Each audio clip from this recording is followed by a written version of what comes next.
నమస్కారం. ఘంటారావానికి స్వాగతం. ముందుగా ప్రధాన అంశాలు. ప్రజాసొమ్ము దోచుకున్న వారు జాతిపిత ఎలా అవుతారన్న సీఎం. కేసీఆర్ పాపాల చిట్టా త్వరలో విప్పుతానని స్పష్టీకరణ.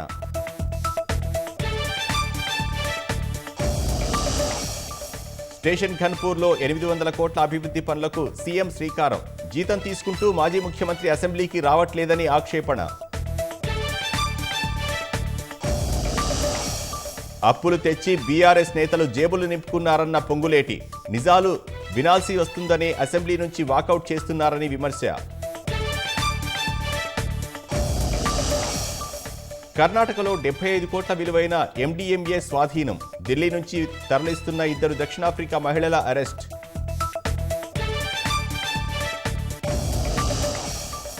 ఐరోపాలోని ఉత్తర మాసిడోనియాలో ఘోర అగ్ని ప్రమాదం. నైట్ క్లబ్లో మంటలు చెలరేగి 51 మంది మృతి.